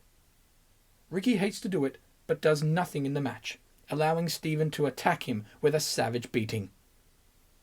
Dreadful executes unique ways to cause harm, the kendo stick, a belt strap, even digging his fingernails into Riki's eyes. With Riki eventually bleeding from the beating, specifically from his nose, Stephen finishes him off with his finisher, the Arrival. Stephen celebrates slowly until he walks over a pained Riki. However, Riki yells at him, stopping him from leaving. Riki climbs up the leg of his rival and slaps him, finally able to hit him. After wiping the pain from his cheek, Stephen sniggers and is happy to provide Riki with a further beating. He throws a punch, only for Riki to hold it. Holding Stephen's arm with intensity, Riki stares at his rival with rage, shaking with fury. With Stephen in fear, Riki unleashes his hatred, now able to inflict all the damage he likes. Riki hits the mat attack and locks in the hyperlock. With Dreadful tapping, Riki continues the hold with passion. He finally releases it when officials come down to stop him. Riki lets go of the hold, falling in fatigue and relief that it is all over. Riki gets out of the ring, showing mercy to the officials. He then thanks the fans for sticking by him and is excited that his issues with Dreadful are now over. Riki celebrates with the fans as blood still trickles down his face. Minutes after the unique matchup, Riki walks through the hallway, helped by a doctor as they make their way to the medical room. Although in pain, Riki is happy with the previous actions and talks to the doctor about how good it feels. He did it all for Nick and his family and was able to top it all off by beating the crap out of Steven. As Riki sits in the medical room, his happiness turns to confusion as Sam bursts in asking what the hell Riki is playing at. With Riki asking what he did wrong, Sam explains that he can't just go jumping into the crowd like that with blood spilling everywhere and asks if Riki has any idea of the lawsuit that could happen because of it. Riki tells him to relax with Sam screaming, saying that Riki's actions, once again, are way out of line. Sam is sick of Riki getting his company into trouble. Riki tries to debate with Sam leaving with rage. Card subject to change. With drama still continuing throughout the week, announcements for the next edition of Impetus are made. Riki and Steven are now officially set to do battle inside a steel cage at the next pay-per-view, Insurgency. However, another announcement is made regarding Sam Pullen, as it is promoted that he will not be on the show for the next episode. The reason for this is revealed tonight. The question is answered almost immediately on the following episode as Sam records his own video, sending a message to his viewers, confirming that he will indeed not be on the show tonight. The reason for this is because of Riki's actions last week. Multiple fans, sponsors and arena personnel have raised issues with Riki's fan interaction last week. Once again, Sam has found himself defending Riki in a meeting, despite being put in a very hard and frustrating position. Sam loves rivalries in this business and loves seeing said rivals solve their problems in the ring, and in this case, inside a steel cage. Right about now, the cameras should be focusing on the steel cage, which is placed high above the ring. The structure has been set up tonight, all with the idea of foreshadowing what is to come for Riki and Steven come Insurgency. However, due to Riki's actions last week and due to the PR nightmare that he is placed in, he sees no other alternative than to cancel the match. Sam tells the fans not to boo him, as they should be booing Riki for getting him and the company into this mess. Riki has been one big pain in the ass since Raise Hell. Not only is the steel cage match cancelled, but Riki is hereby banned from attending the Insurgency event. The commentators CJ and Aaron look up at the steel cage hanging high above the ring and what it is supposed to represent tonight. With CJ supporting the president's decision and Aaron wanting to see that match, we are left with an empty steel cage and no men to fight inside it. In a backstage interview later on in the night, Steven Dreadful is introduced and asked how he feels with not only Riki being banned from the show tonight, but banned from competing inside a steel cage next week at the pay-per-view against him. Dreadful agrees that Riki should be punished and claims that he should be shown no mercy after what he did last week, the week before that, and the week before that. Steven reminds all of what he's been saying since Raise Hell. Riki Mathews is a bad, bad man. So much so that bad things happen even by accident. Although he finds it completely justified that Riki isn't here tonight, he finds himself in a lose-lose situation because now he has no opponent at Insurgency. Insurgency. With Sam kicking off his pay-per-view, entering with his adrenaline team, his grins turn to a frown as he lectures his unit for the fall of their status. 1 week. He took 1 week away from the show to take care of the eventual lawsuit caused by Riki Mathews, and in 1 week, Adrenaline's reputation drops. He stares at his champions, demanding that they do not embarrass him yet again, only for Steven Dreadful to halt the scene. Dreadful hates to interrupt the president, but heard him bring up the Riki Mathews situation and just had to come out. Stephen claims that Riki's actions have been deplorable and putrid, causing damage to the fans, families, staff members, and of course, Impetus itself. The fact that Riki is not competing tonight is not only fair, but agreed with.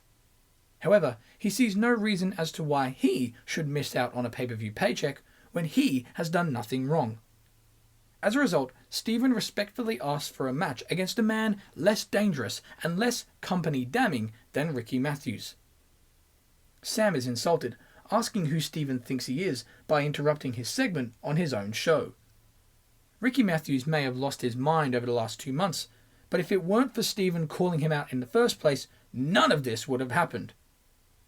Sam begins to build up a match that Stephen so desperately wants. He walks over to Dave Falcon and is about to announce him as an impromptu opponent, only for the music of Vipernip to stun the boss. After Vipernip's exciting entrance, the superhero teases the president, mocking him and his unit. With Riki wrongfully taken out of tonight's event, Vipernip sees no better man to kick Stephen's ass than himself. Sam begins to decline the match, only for Stephen to halt the scene. He tells his boss that if there's one man that has been more anti-adrenaline than Greg Williams, it's Vipernip. The former renegade of adrenaline has made it very clear that he is an enemy of Sam's rather than an ally. All while at the same time he has tried to ruin and halt his own career.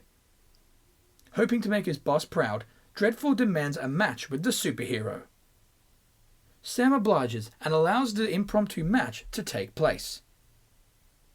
Defeating Vipernip with his rule-breaking and manipulating ways, Dreadful walks backstage with slight pain, but gloating about his victory over Vipernip to Starth and other wrestlers.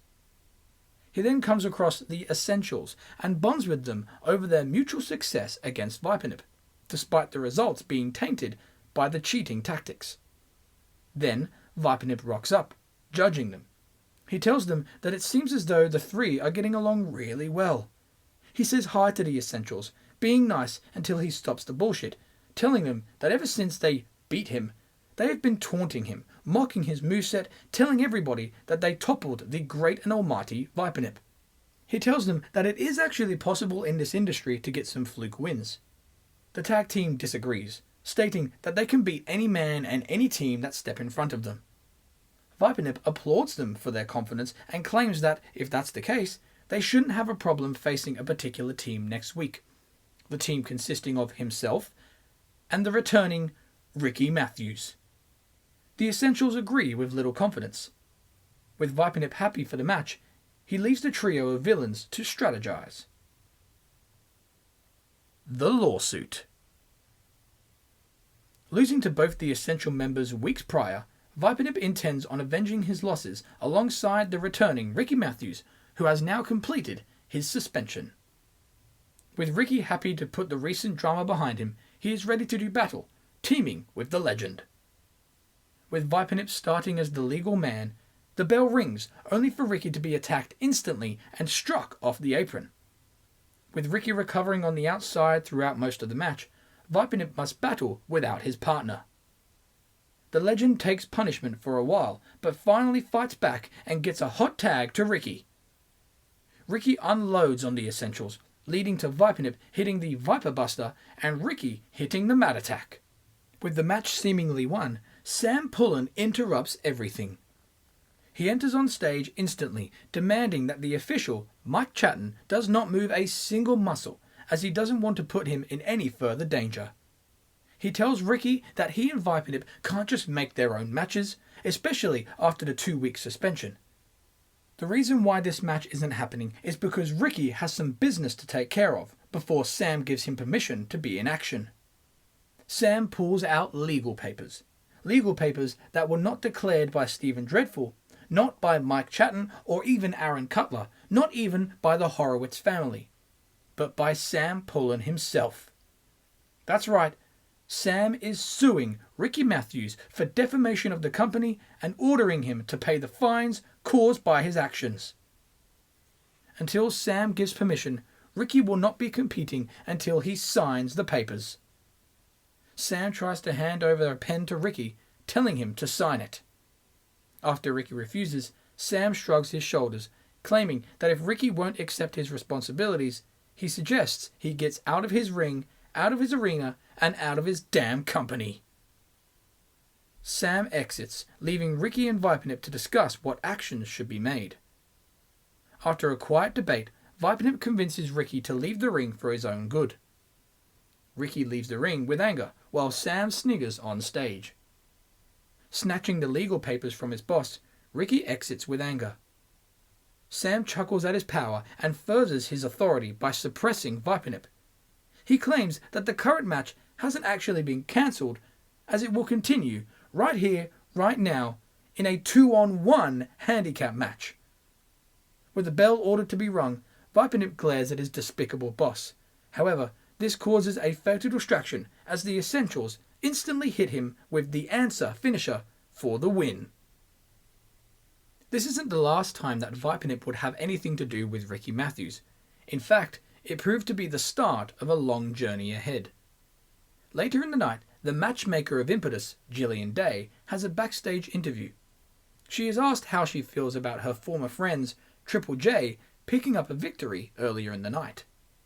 Gillian gets angry, saying that Triple J can celebrate with their lame victory all they want, but they need to realise that any success that they obtain is because of her, as not only did she bring them here, but is allowing them to stay. As she continues, Vipenip walks through the set, approaching the showers. Gillian is insulted and confronts him, asking who the hell she thinks he is disrupting her segment. With Vipenip in pain and disappointment, she vents her frustration with his recent losses, lowering the reputation of the Adrenaline name. Vipenip bites back, claiming that he's made it very clear that he's not a part of the team. Gillian disputes this, claiming that as an Adrenaline alumni, his success affects the reputation of Adrenaline, whether he accepts it or not. Gillian hates to see the president upset and claims that Vipenip needs to up his game. In order for Vipenip to attain the same success as Adrenaline, she needs to take a page out of Sam's playbook. She intends on being just as ruthless as her boss and states that the next time Vipenip loses, he will be fired. Gillian leaves with Vipenip in shock. Returning from a suspension would normally lead to a rise in one's morale or motivation. However, not only has it made Riki's life worse as he is now being sued by his own boss, but the superhero known as Vipenip is just one loss away from a forced retirement. Pen to paper. During the next show, it is announced that Sam Pullen will make an announcement regarding the legal documents of Riki Mathews. We see Riki walking down the hallway during the night with a lot on his mind, holding the legal papers only to be approached by Gillian. Understanding the difficult situation Riki is in, she wants to let Riki know that she has sympathy for him, letting him know that whatever he decides to do, Sam always gets what he wants. Sam wanted his Adrenaline team back together. He got it. He wanted corruption as the world champion. He got it. Now, with Impetus versus Adrenaline set to take place at episode 100, she strongly recommends not becoming an enemy of Adrenaline, as Sam will once again get what he wants, as Impetus will be banished. After this lovely chat, Gillian asks Riki if he feels any different. Riki thinks, stroking his non-existent beard, only to feel a sneeze coming along. He braces for it and sneezes into the legal papers. He hands it over to a disgusted Gillian and walks off sniffing. With Riki expressing his thoughts also subtly, Vipenip later enters into what could be his final match, as his career is on the line against Charlie Finch. After a worrying battle, Vipenip prevails and continues his career, at least for now. Later in the night, Sam enters with lawyers. With furniture surrounding him in the ring, he states that the war between Impetus and Adrenaline is set for episode 100, a show in which will surely be an explosive night. He mocks the Impetus team, claiming that they are strong, but not as strong as Adrenaline. They could be stronger if they had the face of Impetus by their side. As great as that may be, the face of Impetus is not actually able to compete, as the heart and soul of Impetus has physically abused members of staff, officials, commentators, and even audience members. During these incidents, this man has placed Impetus in multiple legal battles without any support and help. The man who literally spat on the very legal papers that he must sign in order not to be sued. The man who must pay for Impetus's costs and damages, and the man who will do so by signing the papers right now, Riki Mathews. Demanded to enter, Riki is seen with little emotion. He glares at his boss, who promises that his path of ruthlessness will continue as Riki will sign the papers, taking responsibility for his actions and defamation of Impetus. Riki sits with anger as Sam throws the papers in front of him, reminding him of what's at stake. Either Riki signs, accepting all charges and damages to Impetus, or is suspended indefinitely. Suspended until his contract runs out, the date of which he will be fired. Sam states that if Riki declines to sign the papers, that's fine. It just means that Riki must live with the burden of being a bad man, a villain, because if he doesn't sign the papers, he becomes a liar to his fans and a liar to himself, as he never took responsibility for his actions. Sam asks Riki how all the little kiddies will feel after their hero, their passionate and righteous hero, spat in all their faces, just like he did to the papers earlier tonight. Riki has a couple of things to say. First of all, he didn't spit in the legal papers earlier. He hocked a loogie right inside them. Sam pretends to laugh at Riki's witticism and says that once again he has fixed the issues in which Riki has caused, as he has printed spare copies of the legal papers. Riki looks at the papers and pushes them to the side. He states that he's gone through a lot of emotions since his accidental encounter with Nick Horowitz. However, he has never felt more disappointment than right now, not for himself, but for Sam Pullen. From day one, he has been the sense of right in this company, claiming to have done whatever it took for this business to grow into the juggernaut it is today. Riki lists all of his dedications to Sam and the company and brings it up not to brag, but to ask where his loyalty is from Sam. Where is Sam's dedication to helping and supporting him? The mistakes he's made recently have been viewed as intentional. However, there are a group of people that know that these mistakes have been just that, mistakes. And those people are the Impetus audience. They have stuck by him when no one else has. As a result, Riki thanks them for their support.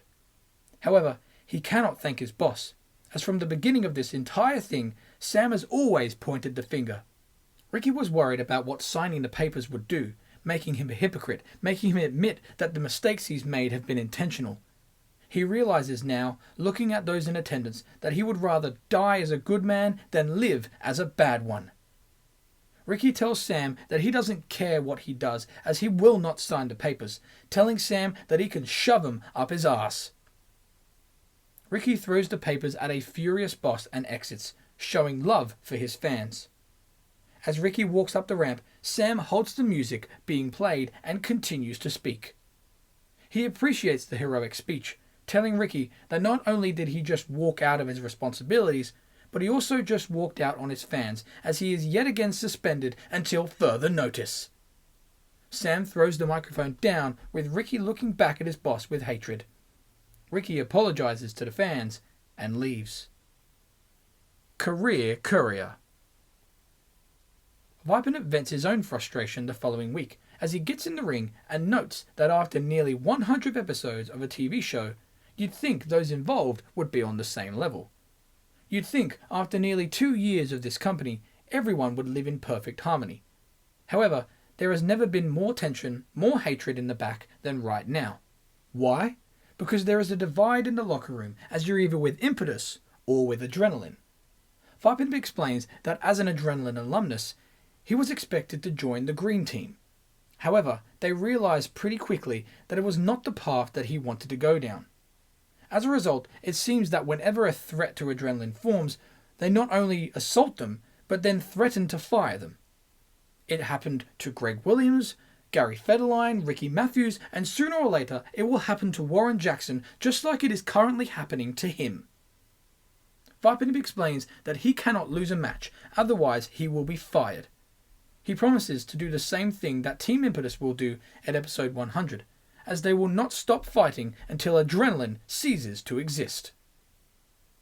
Hoping to continue his speech, the legend gets stopped by Gillian Day, who enters, glad to see some passion back inside of him, as now the entire world gets to see the Vipernyp of old, the adrenaline version of Vipernyp. She tells Vipernyp that regardless of his recent or future performance, adrenaline wins. If Vipernyp remains undefeated, she witnesses an adrenaline legend, but if he loses, she fires an impetus failure. Either way, adrenaline wins. With Vipernyp only winning one match, she hopes a winning streak from the superhero as he now faces Dylan Dark. With the dangerous Dylan Dark looking to send Vipernyp into early retirement, he sets up for a spear, only for Vipernyp to quickly counter into a roll-up, getting a sudden win. Keeping his job and continuing his winning momentum, Vipernyp tries to celebrate, only for Dylan Dark to attack. However, Gillian returns to the scene and stops the villain by desperately asking him not to continue the assault. With Dylan gladly leaving, Gillian claims that the only thing that will kill Vipernyp is adrenaline. He and the rest of the roster, the entire audience, need to understand that adrenaline will always win. Gillian leaves with cockiness as Vipernyp barely moves. As Vipernyp's career gets harder, so too does Riki's, as Sam Pullen is approached for a backstage interview. He is asked about Riki Mathews and where his placement is now within the company. Sam says that it's quite simple. Either Riki Mathews does as he is told and signs the papers, accepting responsibility for his actions and admitting his defamation of impetus, or he sits at home, eating potato chips like the rest of the fat and disgusting audience. Furthermore, he'll be suspended without pay. He's been kind enough to allow Riki time tonight to speak from his home via satellite, but expects one thing. He expects Riki to apologise for his actions, not just from the last couple of months, but last week. If Riki does this, then Sam will give Riki a rare second chance, as he will let him in the arena next week and will drop his suspension as he re-signs the papers in front of the world. There is no point in fighting against adrenaline, as Sam always gets what he wants. The previously mentioned via satellite interview with Riki takes place later in the night. Introduced by Aaron Cutler, Riki cuts his friend off, claiming that most people would say, "Thank you, it's good to be here," but it isn't for Riki. There is no place he'd rather be right now than in that ring in front of the fans. However, due to his current situation with Sam Pullen and fighting for what is right, he feels like a prisoner in his own home. Riki is then reminded by CJ of his previous and heinous assaults to Nick Horowitz, Mike Chatton, and even his commentary partner, Aaron Cutler. He asks why the fans, employees, and Sam should trust him ever again, especially when he isn't owning up to his mistakes and signing the legal papers. Riki stops him, claiming that the assaults were accidents, and everybody knows that. This all started with Stephen Dreadful trying to create his own narrative, and if it wasn't for that fact, Riki wouldn't be in this position. Aaron cools down the situation and reminds Riki of their friendship, making sure that everyone understands that it was indeed an accident. However, he asks Riki why he doesn't just sign the papers, get it all over with, and come back as the Riki Mathews we all know and love, rather than being caught up in this emotionally tiring legal dispute with Sam. Riki would love nothing more, but he's told Aaron before that it's all about principles. He wouldn't be Riki Mathews if he allowed something like this to happen, to admit to a lie. Riki claims that he is not a bad man, not a villain, and has no other agenda in this business than to be the best. CJ asks Riki to drop the act and do what Sam said, apologise for his actions, and sign the papers next week. Riki says that arseholes like CJ can believe what they want. Sam can fine him, take him to court, and cut his damn balls off. He will never sign those papers. Later, Sam is involved in an interview segment backstage where he is asked for his reactions to Riki's statements earlier from the evening. Sam wishes Riki wasn't so hard-headed and hoped he'd return to the Riki of old, the Riki that did anything for the company, putting impetus on his shoulders and being the company guy. It's a shame what fame does to a man. If Riki won't willingly sign the papers, then he's going to just have to make him, by way of a match. Against his lawyer's instructions, Riki returns to action at the 100th episode of Impetus, as he will compete in a match where if he loses, he must sign those papers. With the interviewer asking who Riki's opponent will be, Sam says that that's for him to know, and for Riki to find out. Sign or resign. Riki's future opponent is revealed next week in a backstage segment with Viper. As the legend talks to a costume designer about his cape, he is approached by Jillian Day. The matchmaker is proud of his recent performance, despite his career being in jeopardy, and is happy to see him do Adrenaline proud. Viper reminds her that he represents the Impetus locker room and fights for the audience that actually support this show, unlike Adrenaline. Acting oblivious, Jillian claims that she can't wait for his match tonight. With the superhero confused, Jillian states that whether he wins or loses, she has a very, very important announcement to make. Jillian leaves, with Viper curious. With Chris Vortex excited to end the career of Viper, his excitement is doubled as he begins to talk about the benefits of veganism. Chris rants about how great being a vegan is until dropped by Viper with a Viper Buster, losing in quick and dramatic fashion. Although an upbeat moment for the legend, his smile soon turns upside down as Jillian comes out to make her announcement. She congratulates Viper on once again retaining his job. However, she has a feeling that his career will end in a matter of weeks, more accurately, in 2 weeks. She tells Viper that he will go into battle on the 100th episode of Impetus with his career on the line against Riki Mathews. Jillian exits with Viper in confusion and anger. Moments later, the match is made official. A must-win situation has been given to both of our heroes at episode 100.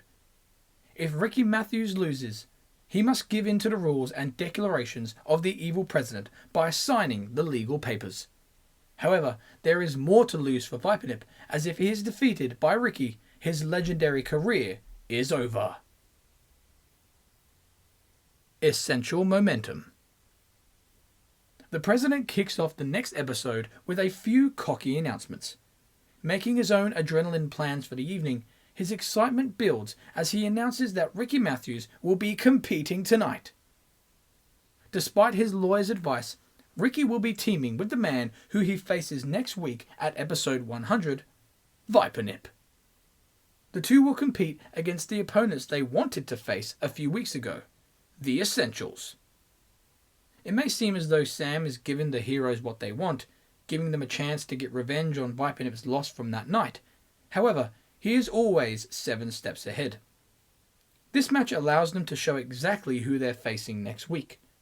Riki may have his pride on the line at episode 100, but Viper has his entire career hanging in the balance. Either Riki will be teaming with the man who will force him to sign the legal papers, or Viper will be teaming with the man who will inevitably force him to retire. Ending the scene, Sam sniggers and suggests that Riki thinks about what guilt he'd be able to live with the most. With the tag team warfare approaching, Viper and Riki are face to face in their locker room and discuss their plans for the future. Viper is honoured to be teaming with Riki tonight, finally getting his win over the Essentials. Despite their tense situation at episode 100, he does have sympathy for Riki. Viper vents his compassion only for Riki to cut him off, as the only thing he wants is a fight. Viper is insulted, claiming that he wasn't finished. Despite the sympathy that he may have for his future opponent, he won't allow his career to be over and will not suffer another loss. Riki reminds his future opponent about his vow never to sign those papers, as it goes against him and everything he stands for. The way Riki sees it, if he signs those papers, his career may as well be over. Riki states that with both their careers hanging in the balance, giving Viper an easy win at the pay-per-view also goes against all he stands for. Viper is glad to hear it and can't wait to find out who the better man between them is. He wishes there was a way to stick it to Sam, but as for tonight, he wants to show why the spirit of Impetus is bigger and better than Adrenaline's. Viper and Riki shake hands with aggression and intimidation. With Vipenip leaving, Riki broods about his partner's speech. The Essentials are seen in the ring after a commercial break, continuing to rant about how great of a team they are. They remind everyone of their victory over the legend known as Vipenip on multiple occasions. According to the Essentials, Vipenip doesn't have to stress about competing with Riki next week, as they will defeat him once again tonight, causing him to retire before Impetus's 100th episode. They promise to give Vipenip his last match, all while taking down Adrenaline's alternative enemy in Riki Mathews. With Vipenip entering, he stares at the team that have beaten him in multiple scenarios. Before his partner makes an appearance, the legend gets attacked by the Essentials before the match. With the legend in dire straits, it doesn't take too long to hear the music and see the arrival of Riki Mathews. Riki bursts to the ring, teaming with Vipenip and forcing the Essentials to retreat. Despite their recent tension backstage, Riki and Vipenip are on the same page throughout the contest as the heroes team together with success to take down the Essentials. Our heroes stand tall in the ring only to see a promotion for their pay-per-view match on the screen. Clearly used as a tactic by Sam Pullen, they are reminded of what is at stake. The heroes look at one another and shake hands, showing respect for next week. However, Vipenip hits Riki with the Viper Buster and exits instantly up the ramp. Making a statement, Vipenip turns around to see a recovering Riki, who realizes he's been outdone by the veteran. Episode 100. With so much on the line for both of our heroes, Riki is seen in his locker room, applying wrist tape as he prepares for his dramatic match. He gets confronted by a cocky Sam Pullen, ready to see his Adrenaline team take over the business. With Riki refraining from getting physical, Sam vents his sorrow for the lawsuit situation. If only Riki had just played ball like he used to. If only he did as Sam said, just like he did for most of his career, he wouldn't be in this position. However, Riki decided to be rebellious. He decided to fight against the system and spit in Sam's face. Sam tells Riki that he turned into the biggest villain of the company, as he resorted to intentionally lashing out at the audience. Riki quickly raises his fist to punch Sam in his fat head, only to stop as Adrenaline back up the boss. Sam sniggers. He shows the legal papers and tells Riki that he's put himself in a lose-lose situation. If he wins tonight, he doesn't have to sign these papers, but he retires the respected legend known as Vipenip. If he loses, he will sign those papers, allowing Sam to sue his ass. Win or lose, Riki's going to be wallowing in his own self-pity, without a job, as no matter what happens in this match, Adrenaline will win their own, taking over Impetus and the wrestling world. Sam sarcastically wishes Riki good luck tonight and leaves with his team, and with Riki in suffering. It's time. Time for the past and the future to look up in what could be their final match together. Riki Mathews vs Vipenip takes place with both men showing respect for each other, despite the Viper Buster Riki received last week. The two have a war, trading finishes only for Riki to win by tapping the legend out with the Hyperlock. With both men exhausted, they finally get up, helping each other back to their feet. The two shake hands, with Riki seemingly leaving the ring for Vipenip to say goodbye. However, Riki can't resist, as he gives Vipenip revenge for last week, hitting him with the Mat Attack. Riki eventually leaves with Vipenip recovering. Shaking the cobwebs, Vipenip grins as he got his receipt from last week. He then spends time looking at the crowd, saying his farewell. With Riki finally rid of the lawsuit and Impetus successful in keeping their show, Riki's career can truly be refreshed. Can't it?